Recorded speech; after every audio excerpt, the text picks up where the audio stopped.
I'm going to lead off like I have lately because it's just, I find myself interested in it and it's my show and I get to do what I want. So with the, if we look at primary areas that you have habits in, your health, relationships, your mental wellness, your money, your spiritual self, your career and your work, and just personal interest, are there any that recently, or I'll just ask the most recent ones that you have maybe added something to or changed or altered in some way? It's a little new for you.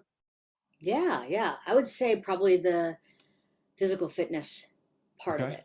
And it was, if you stop paying attention, you suffer. And so during the process of writing the book, and it was the pandemic, I was on my computer and typing nonstop, like 16 hours a day, the normal commute time or interfacing with my lab, it just wasn't happening. And I developed severe, acute carpal tunnel in my wrists and shoulders. And so I started a swimming routine and hired somebody to teach me how to swim in a way that could help. And it's been awesome.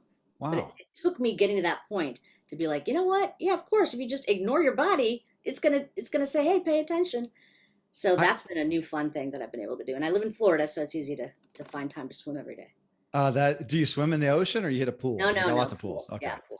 Yeah. Okay. So along with that in the health category, so there's on the physical side, do you have any nutritional structures you abide by or habits that you utilize Yeah. Well, I there? mean, it's funny. My children are both vegan, and my son's away at college, but for during the pandemic, he was been at home. So I've been vegetarian for a very long time, but we started going vegan. And the interesting thing about it from sort of a mindfulness point of view is just like I never thought about in consuming dairy or eggs. Like it just wasn't on my radar. And all of a sudden, just the vigilance it takes to actually ensure that I'm doing it. And I do it because I really want to support their decisions. Most of their decisions are both from ethical as well as sort of environmental concerns. So, Mhm.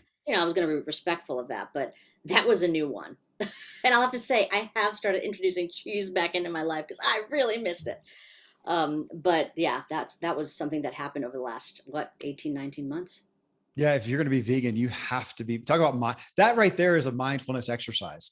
Being vegan in Definitely. this culture, holy smokes. So yeah, we Definitely. were, But it's kind of interesting because yeah. like anytime we go anywhere with them, especially the our filter of the world is so different. It's like we're always looking for vegan restaurants. We're always like kind of orienting all of our activities around access to that. And in some ways it's kind of nice because it limits the possibilities. We don't have to choose between 80 restaurants. We've got two. Yeah, and Our decision fatigue is less. we Yeah. just don't eat out for the most part because between, yeah, those, we've got kids who are vegan, vegetarian, we've got some that'll do a And you little got bit nine of every. them. So Well, thankfully they're not all at home at the same time. yeah. Though there's enough that's another reason we don't eat out. How about, well, speaking of your kids and the, going through a book and having a busy workload, tell me about some of the habits that you put in place to keep those relationships healthy and where you want them. You mean with my family, for Yeah, just example? relationship, Family family time. and friends, relationships in Oh, general. this is a huge one. And I would say that the hardest thing for me in the kind of journey of the pandemic is just how isolating it can become. And this is the level of social engagement, right? You're seeing people on a screen. So what I've really enjoyed, and we're not there yet, is like starting to actually see friends again. But what I Yeah. committed to is that we would make contact in some form, whether if we're not going to see each other, at least by phone or Zoom, because I really think that that's like my lifeblood. If I don't connect with people that I care about, it feels lonely. And a lot of that loneliness is something we don't have to just accept that. We can actually empower ourselves to connect. So I take that seriously. And it's very easy to slip into an isolation chamber, as you are about to do when you go away for the weekend and write.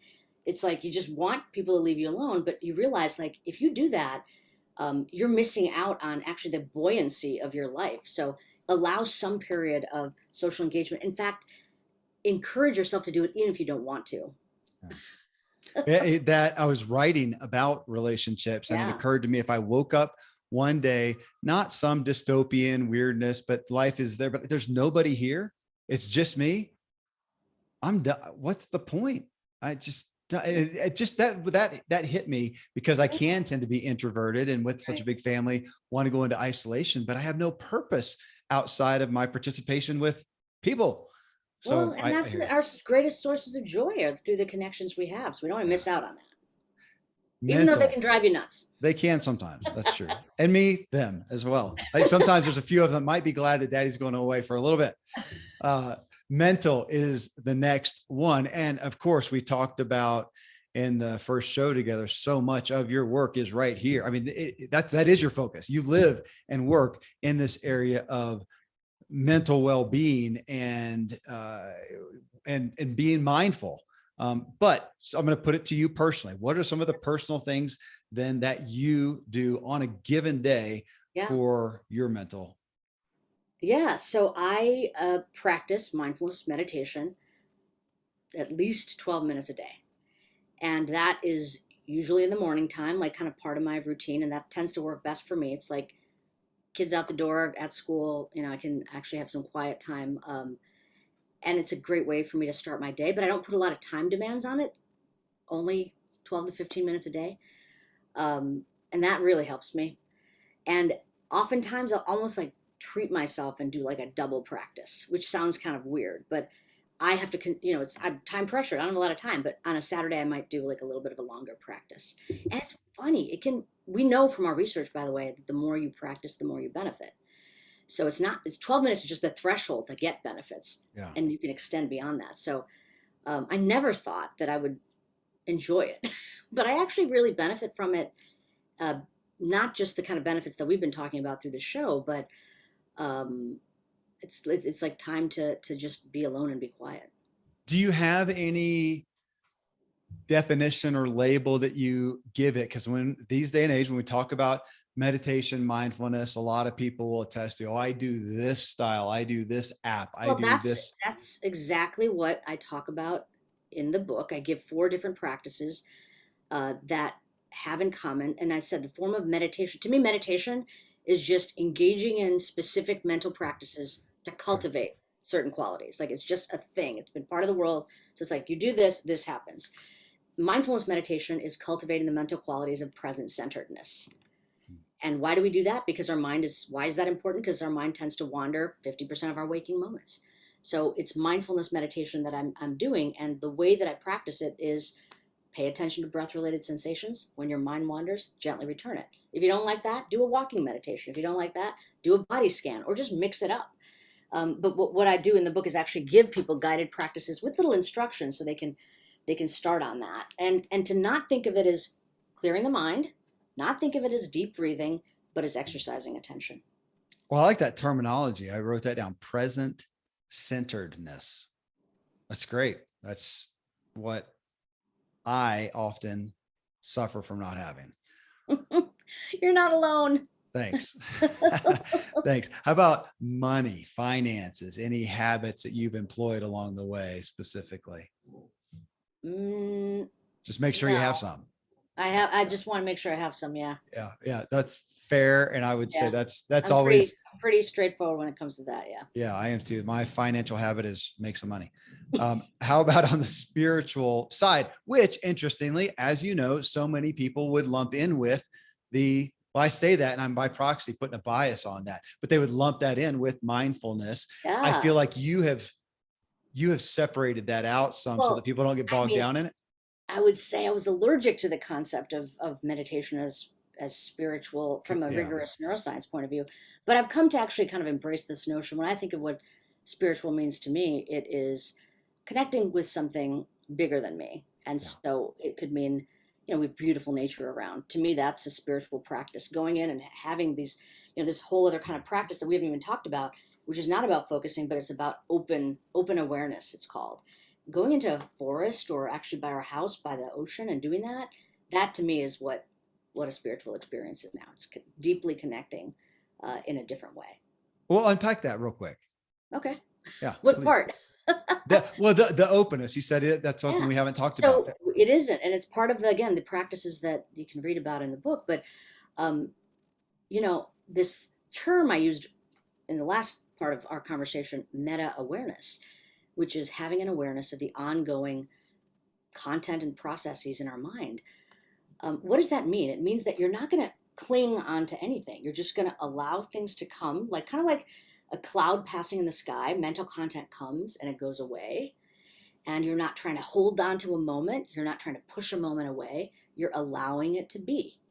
And the nature of reality is that everything's impermanent. Nothing is going to stay constant. So understanding that and then appreciating sort of the moment to moment occurrence of reality is really, I guess, what my notion of spiritual practice might be if I had to put a label on it. But that practice, that open monitoring practice, is so useful for so many other things. Like think of a social situation. You don't really know what's going on. Open monitoring. Listening. You're actually practicing open monitoring right now. You don't know what I'm going to say. You might be having some thoughts, but you're kind of receptive to my words. So these are practices that we can use for our spiritual pursuits and our business pursuits too. I like your concept just of allowing it to be. I haven't had that terminology, but I'll use that just in some of the moments where we're so prone to capture it and then share it. You can take a picture and share it, which is sweet. Something happens at my house and we want to share it with the rest of the family. It's sweet, but sometimes I'll find there's the anxiety to do so as opposed to just, can I just experience that rainbow and just let it be right now? And it's just for me. Yeah. Uh, And you know what? You don't, that is a, so many people have a hard time doing that. And, this is what was so, again, so interesting with some of the special forces people we've worked with. It's like to them, success and some of the benefits of these programs and practices that I described in our research, it was like they do a program with us and I'd say, okay, how did mindfulness help you in your life? I'd expect some cool story about some cool thing they had to do. And it was things like I could sit in my daughter's ballet recital and actually see her, yeah. or I could be at the soccer game and pay attention to him. Like it was that capacity that our attention flitting around, we get so habituated to that, you know, it's not just about deep thought, it's about focusing on the things that matter and holding the space to observe our life unfolding. Mm. So it can quickly go from the very ordinary and very practical to the very broad and ephemeral.